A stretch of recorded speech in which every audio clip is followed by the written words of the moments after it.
आज के इस वीडियो में हम कवर करेंगे फार्माकोकाइनेटिक्स ऑफ ड्रग्स, जिसमें कौन कौन से टॉपिक्स हम कवर करेंगे।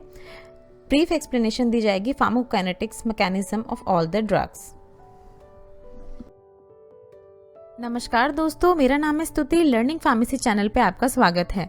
लर्निंग फार्मेसी चैनल पे आपको मिलेंगे एक्सट्रीमली इंपॉर्टेंट वीडियोस जो कि फार्मेसी फील्ड से रिलेटेड हैं। अगर आपको ये वीडियो अच्छी लगी तो उसे ज़्यादा से ज़्यादा शेयर कीजिए ताकि बहुत से लोगों को इसका बेनिफिट हो पाए, और चैनल को सब्सक्राइब कीजिए ताकि आपका सपोर्ट हमारे साथ यूं ही बना रहे। क्लिक कीजिए चैनल पर दिए हुए बेल आइकन पे ताकि जब भी हम कोई नई वीडियो अपलोड करें उसके रिगार्डिंग आपको नोटिफिकेशन मिल पाए और आप उस वीडियो को ईजिली देख पाएँ। तो चलिए शुरू करते हैं हम अपना आज का सेशन। फार्माकोकाइनेटिक्स जो है वो ब्रांच है फार्माकोलॉजी की, जो बेसिकली डील करती है with the movement of drug with in the body. जब भी हम कोई ड्रग लेते हैं बॉडी में, तो बॉडी ड्रग के साथ क्या क्या एक्शन प्ले करती है उस पर जो ब्रांच डील करती है फार्माकोलॉजी की, वो है फार्माकोकाइनेटिक्स। बहुत ही इंपॉर्टेंट है ये फार्माकोलॉजी पॉइंट ऑफ व्यू से। हर क्वेश्चंस में अगर ये फार्माकोकाइनेटिक्स आपको क्लियर है तो ड्रग के मैकेनिज्म्स आपको क्लियर हो जाएंगे। तो प्लीज़ जो भी इस स्लाइड में समझाया जा रहा है उसको आप ध्यान से सुनें। जब भी आप कोई कैप्सूल लेते हैं, ओरली लेते हैं कोई कैप्सूल, या आप अप्लाई करते हैं कोई भी मेडिकेशन अपनी स्किन पे, तो फर्स्ट थिंग जो होती है फार्माकोकाइनेटिक्स का फर्स्ट स्टेप जो होता है, फर्स्ट थिंग जो बॉडी करती है ड्रग के साथ, वो होता है absorption. It is the first thing that is happen in our body. जब भी हम कोई या तो मेडिकेशन अप्लाई करते हैं या कोई मेडिकेशन ओरली लेते हैं या इन्हेलेशन रूट से लेते हैं, नेजल रूट से लेते हैं, तो फर्स्ट स्टेप जो होता है किसी भी ड्रग का जो बॉडी में होता है वो होता है ड्रग का एब्जॉर्प्शन। सो ड्रग जब हम या तो अप्लाई करें स्किन पे, या ड्रग जो है वो इंटेस्टाइन के थ्रू, या ड्रग जो है स्टमक के थ्रू, ये तीनों मीडियम्स है जिसके थ्रू ड्रग का एब्जॉर्प्शन होता है बॉडी में। देन आफ्टर एब्जॉर्प्शन इन तीनों ही रूट्स के थ्रू जब ड्रग का एब्जॉर्प्शन हो जाता है तो ड्रग फाइनली पहुंचती है हमारी सिस्टमिक सर्कुलेशन में, ब्लड सर्कुलेशन में पहुंचती है drug. And then drug blood circulation में पहुंचने के बाद ब्लड सर्कुलेशन से वो डिफरेंट बॉडी फ्लूइड्स में ट्रांसफ़र होती है। सो इसको हम कहते हैं distribution. Distribution is a process जिसमें inside and outside of the cell in the body fluid drug जो है वो पास होती है। सेल्स के इनसाइड भी होती है एंड सेल के आउटसाइड भी ड्रग की मूवमेंट होती है, और इसी प्रोसेस को हम कहते हैं distribution. Then after drug distribution in the body fluids में ड्रग का डिस्ट्रीब्यूशन होने के बाद ड्रग फाइनली एंटर करती है लिवर में, जहाँ पर उसका ड्रग का मेटाबॉलिज्म हो जाता है। बेसिकली बायो ट्रांसफॉर्मेशन हो जाता है ड्रग का। ड्रग एक फॉर्म से दूसरी फॉर्म में चेंज हो जाती है। बेसिकली मेटाबॉलिज्म का मेन पर्पस होता है कि लाइपोफिलिक ड्रग्स जो होती हैं, लाइपोफिलिक ड्रग्स जो ईजिली एक्सक्रीट नहीं होती हैं बॉडी से क्योंकि वो रीअब्जॉर्ब कर ली जाती हैं किडनी के द्वारा, तो लाइपोफिलिक ड्रग को वो हाइड्रोफिलिक ड्रग में कन्वर्ट करके उस फॉर्म में बना देता है जिस फॉर्म में वो ईजिली एक्सक्रीट हो जाए, ईदर थ्रू बाइल, यूरिन और फीसिस के through. So metabolism is a process जिसमें मॉडिफाई किया जाता है ड्रग को for their easy excretion. So one by one देख लेते हैं सारे प्रोसेस को, absorption, distribution, metabolism and excretion के प्रोसेस को। सबसे फर्स्ट प्रोसेस है एब्जॉर्प्शन। देखिए, जब भी हम कोई ड्रग लेते हैं बॉडी में, तो except parenterals, except IV route, intravenous route को अगर हम छोड़ दें, बिकॉज इंट्रावेनस रूट जो है उसमें जब भी हम कोई ड्रग देते हैं वो डायरेक्टली एंटर कर जाती है ब्लड स्ट्रीम में। कोई भी उसमें मेम्ब्रेन इन्वॉल्व नहीं होती जिसके थ्रू उस ड्रग को पास करना होता है, वो डायरेक्टली ही ब्लड स्ट्रीम में पहुंच जाती है। बट एक्सेप्ट आईवी रूट, अगर हम ड्रग को दे रहे हैं ओरल रूट से या इन्हेलेशन रूट से या नेजल रूट से या किसी भी अदर रूट से, अगर हम स्किन पे भी अप्लाई कर रहे हैं, तो ड्रग जो है वो पहले पास होती है किसी मेम्ब्रेन के थ्रू, एंड देन जो ड्रग है वो एंटर करती है ब्लड स्ट्रीम में। तो यही मेम्ब्रेन के थ्रू जो उसके पासेज होती है, इसमें ही रोल प्ले करता है एब्जॉर्प्शन। ड्रग का एब्जॉर्प्शन 4 तरह के प्रोसेस से होता है। सबसे पहली प्रोसेस होती है पैसिव डिफ्यूजन। इसमें क्या होता है, मूवमेंट होता है ड्रग का from the region of higher concentration to the region of lower concentration through the membrane. ये एज पर द डेफिनेशन है, ये आपको एक्सप्लेनेशन। मूवमेंट होता है ड्रग का हाई कंसंट्रेशन से लोअर कंसंट्रेशन एक मेम्ब्रेन के थ्रू होता है। अगर ड्रग वाटर सोल्यूबल है तो इनका जो पासेज होगा वो एक चैनल्स के थ्रू होगा, बिकॉज मेम्ब्रेन जो है वो वाटर सोल्यूबल चीज़ों को अपने थ्रू पास आउट नहीं करने देती, तो एक चैनल के थ्रू इनका पासेज होगा अगर वाटर सोल्यूबल ड्रग्स हैं। बट अगर लिपोफिलिक ड्रग है, लिपिड सोल्यूबल ड्रग है, तो किसी भी चैनल की ज़रूरत नहीं होगी, इनके पासेज के लिए ईजिली पास हो जाएगा इस मेम्ब्रेन से। देन सेकेंड प्रोसेस होती है इसमें फैसिलिटेटेड डिफ्यूजन। इसमें भी from the region of higher concentration to region of low concentration होता है, बट इसमें कैरियर प्रोटीन्स इन्वॉल्व होते हैं इस पैसेज में, जो कि मेम्ब्रेन जो सेल मेम्ब्रेन है उसी पे प्रेजेंट होते हैं। इन कैरियर प्रोटीन्स पे आके ड्रग बाइंड होती है एंड देन ये कैरियर प्रोटीन अपने आप को इन्वर्ट पोजीशन में करके ड्रग को इनसाइड द सेल इसकी मूवमेंट करा देते हैं। थर्ड होता है एक्टिव ट्रांसपोर्ट। एक्टिव ट्रांसपोर्ट में उल्टा होता है, from the region of low concentration to the region of high concentration drug की पैसेज होती है। देखिए लो कंसंट्रेशन से हाई कंसंट्रेशन पे पैसेज होती है। एनर्जी डिपेंडेंट प्रोसेस है, एटीपी ईडीपी में कन्वर्ट होता है और फॉस्फेट को रिलीज करता है। इसी प्रोसेस में एनर्जी, बहुत ज़्यादा एनर्जी रिलीज होती है जिसके कारण मूवमेंट होती है ड्रग की from region of lower to higher concentration, active transport. Last process होती है एंडोसाइटोसिस। एंडोसाइटोसिस में क्या होता है कि बहुत ही लार्ज मॉलिक्यूल्स होते हैं जो कि किसी भी आयन चैनल में, किसी भी कैरियर प्रोटीन में फिट नहीं होते। ये लार्ज मॉलिक्यूल एनगल्फ कर लिए जाते हैं सेल के द्वारा एंड देन सेल में इनकी एंट्री हो जाती है। सो ये 4 प्रोसेस हैं, बहुत इंपॉर्टेंट प्रोसेस हैं एब्जॉर्प्शन की। ये आपको एक्सप्लेन भी किया गया है। Except parenteral drug must have to pass through certain membrane before reaches to systemic circulation. Now कुछ फैक्टर्स होते हैं जो अफेक्ट करते हैं एब्जॉर्प्शन को, जैसे pH, area of absorbing surface, presence of other substance. पहले देख लेते हैं पीएच। जो देखिए जो एसिडिक ड्रग्स होती हैं वो अनआयनाइज्ड फॉर्म में होती हैं, मतलब यूनाइट फॉर्म में होती हैं in acidic environment of stomach, because stomach में एसिडिक एनवायरनमेंट होता है। तो जब एसिडिक ड्रग स्टमक में एंटर करती हैं तो वो अनआयनाइज्ड फॉर्म में रह जाती हैं स्टमक में, जिसके कारण उनका ज़्यादा एब्जॉर्प्शन होता है स्टमक के थ्रू। सिमिलरली जो बेसिक ड्रग्स होती हैं वो अनआयनाइज्ड फॉर्म में होती हैं, यूनाइट फॉर्म में होती हैं इंटेस्टाइन के बेसिक एनवायरनमेंट में, इसीलिए उनका एब्जॉर्प्शन ज़्यादा होता है इंटेस्टाइन के थ्रू।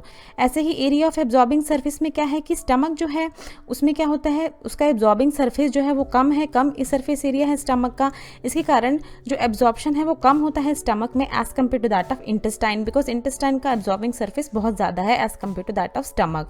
इसी तरह से प्रेजेंस ऑफ अदर सब्सटेंस, अगर हम कोई ड्रग ले रहे हैं बॉडी में और उसका इंटरैक्शन हो जाता है बॉडी के किसी फ्लूइड के साथ, या जो हम फ्लूइड बाहर से ले रहे हैं बॉडी में उसके साथ, तो उसके कारण भी उस ड्रग का एब्जॉर्प्शन इंक्रीज या डिक्रीज होता है। एग्जाम्पल है जैसे मिल्क, टेट्रासाइक्लिन जो है उसको मिल्क के साथ लिया जाता है तो डिक्रीज हो जाता है एब्जॉर्प्शन ऑफ टेट्रासाइक्लिन। ऐसे ही बहुत सारे एग्जाम्पल हैं, जैसे अगर आयरन को भी लिया जाता है मिल्क के साथ तो भी वो डिक्रीज कर देता है एब्जॉर्प्शन ऑफ आयरन, बट अगर आयरन को विटामिन सी के साथ लिया जाता है तो इंक्रीज हो जाता है एब्जॉर्प्शन ऑफ आयरन।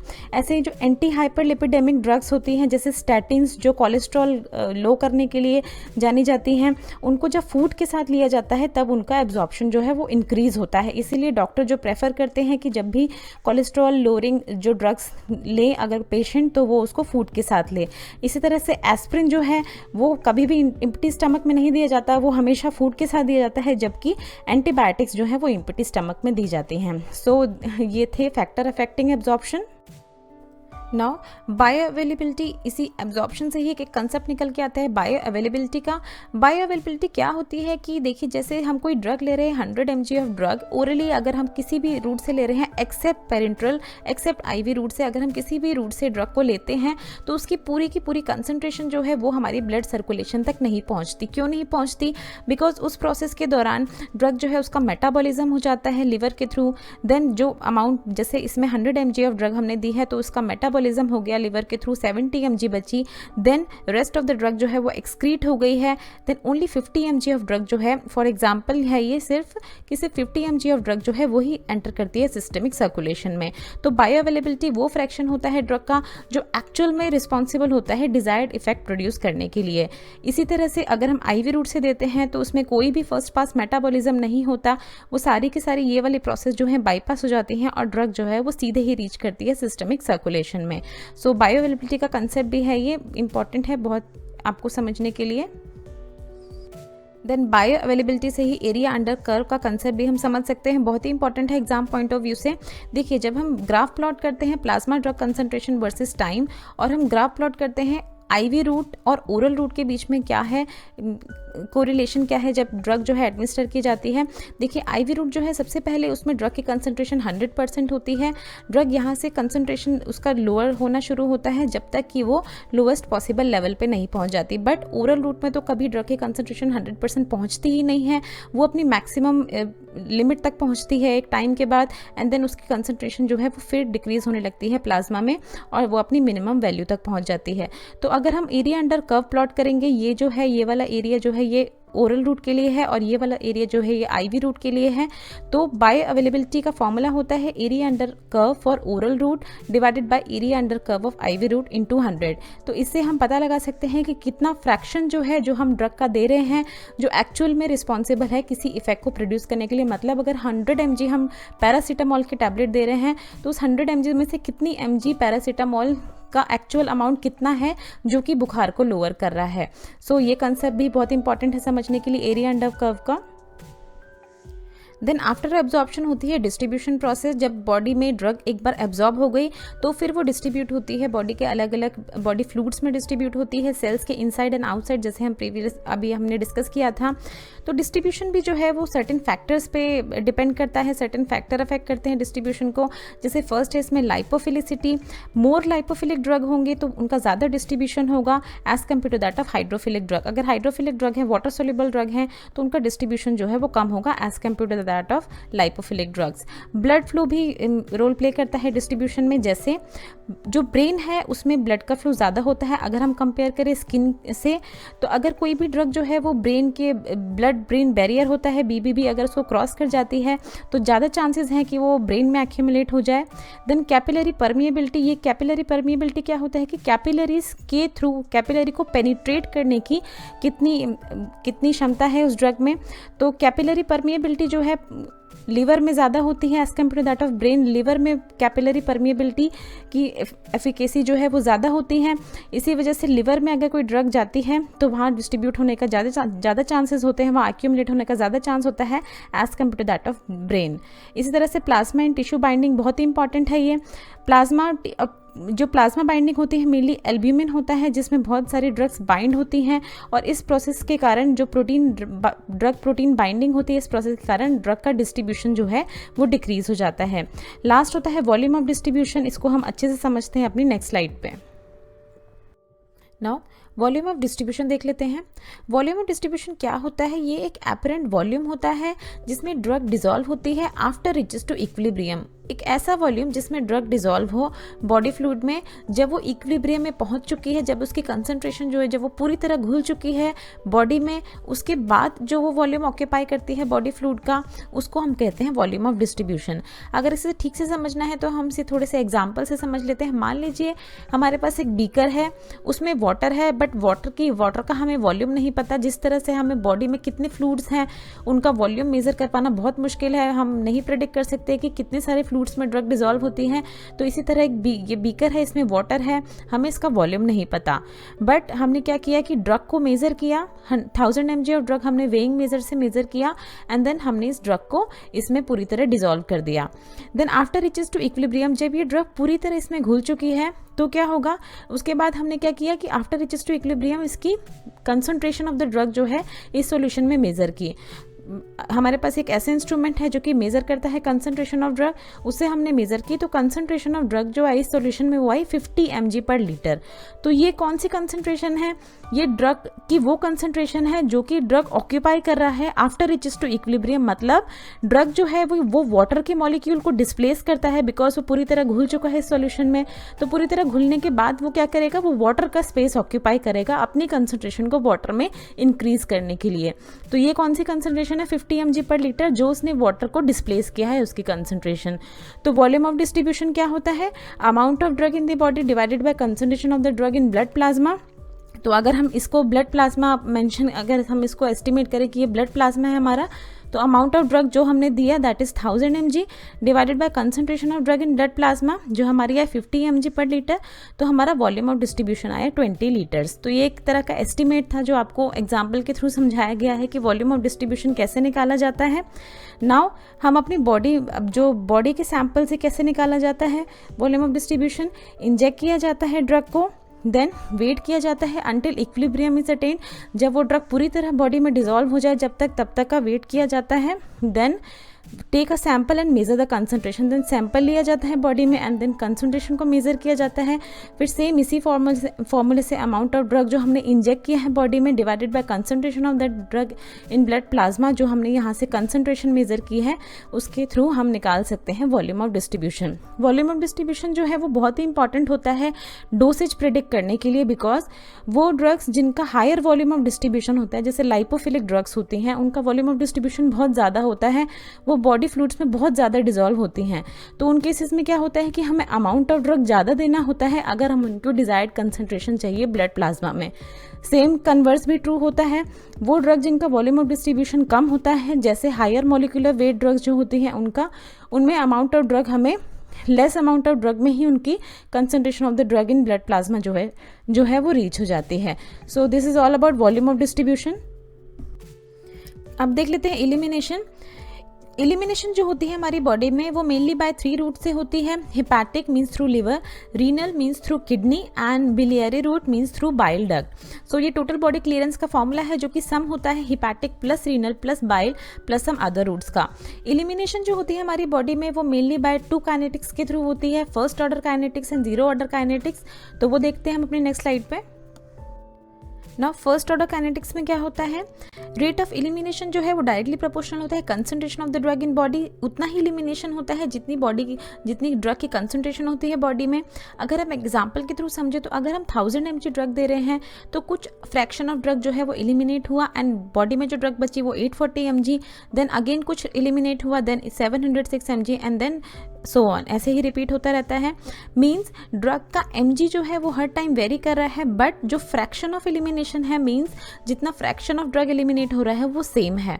तो ये होता है फर्स्ट ऑर्डर काइनेटिक्स में। अगर हम ग्राफ ड्रॉ करें बिटवीन कंसंट्रेशन एंड टाइम के बीच में तो फर्स्ट ऑर्डर एलिमिनेशन जो है उसमें हमें इस तरह का ग्राफ मिलता है।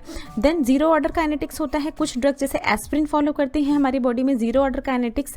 इसमें क्या होता है, रेट ऑफ एलिमिनेशन इंडिपेंडेंट होता है concentration of the drug in body, इस पे डिपेंड नहीं करता रेट ऑफ एलिमिनेशन।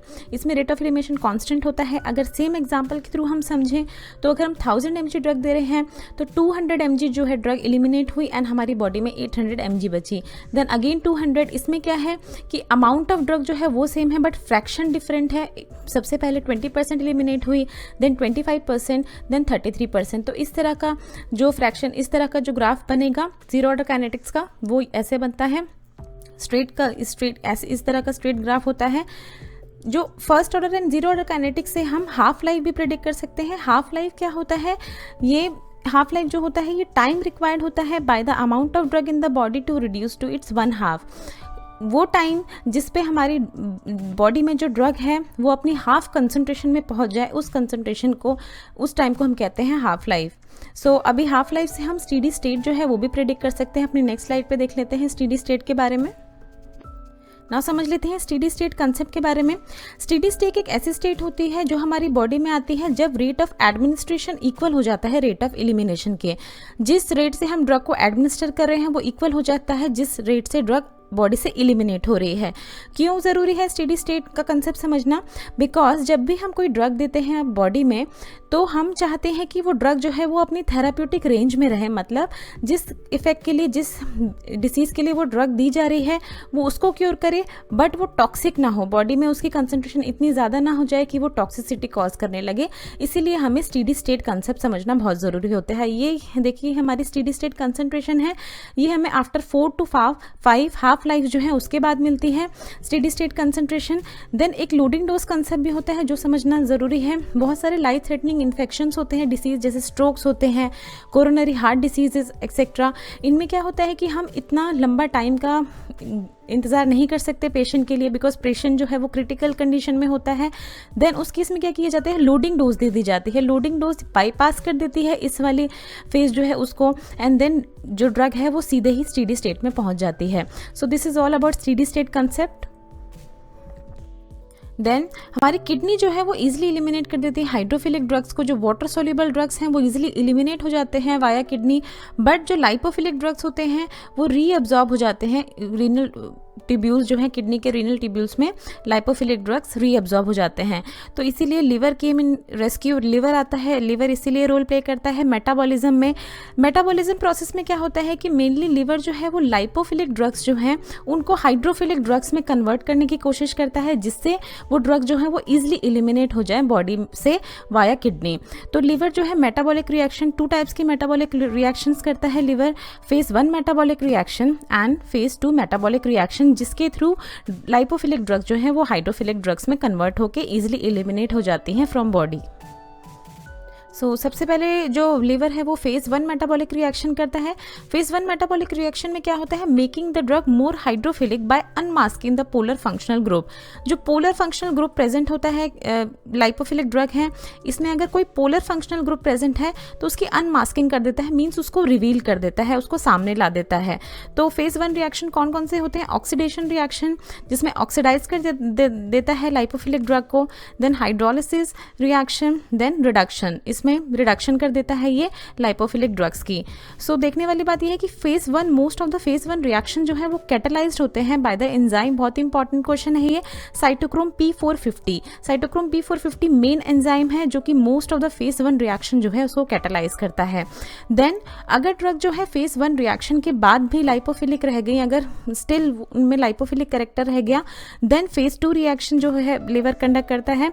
इसमें क्या किया जाता, इसमें क्या कौन कौन से रिएक्शन होते हैं, ग्लूटाथियोन कंजुगेशन, ग्लूटाथियोन कंजुगेशन में इसमें Sg ग्रुप जो है वो अटैच हो जाता है। देन एसिटाइलेशन रिएक्शन होता है by the liver, then sulfation reaction होता है and at last glucuronidation reaction होता है। ये जो है फेज 2 रिएक्शन मेनली एडिशन किया जाता है पोलर फंक्शनल ग्रुप का, and by addition of this polar functional group ये इसके बाद जो है ड्रग जो है वो पूरी तरह हाइड्रोफिलिक हो जाते हैं एंड ईजिली एलिमिनेट हो जाते हैं from body. Thanks for watching. इस वीडियो में बस इतना ही। नेक्स्ट वीडियो में हम कवर करेंगे classification of all the drugs in brief. दोस्तों, अगर आपको ये वीडियो अच्छी लगी तो इस वीडियो को ज़रूर लाइक कीजिए। अगर आप इस चैनल पर पहली बार आए हैं तो प्लीज़ चैनल को सब्सक्राइब कीजिए, हिट कीजिए नीचे दिए हुए सब्सक्राइब बटन पे, ताकि आपको फार्मेसी से रिलेटेड वीडियोज़ देखने को मिलती रहें और आपका सपोर्ट हमारे साथ यूँ ही बना रहे। अगर आपका कोई सवाल या सुझाव है तो नीचे दिए हुए कमेंट बॉक्स में कमेंट करें। ये कुछ हमारे रिलेटेड वीडियोस के लिंक है जिन पे क्लिक करके आप उनको देख सकते हैं। दोस्तों, लर्निंग फार्मेसी पे आने के लिए और ये वीडियो देखने के लिए आपका बहुत बहुत शुक्रिया। मिलते हैं अगले वीडियो में।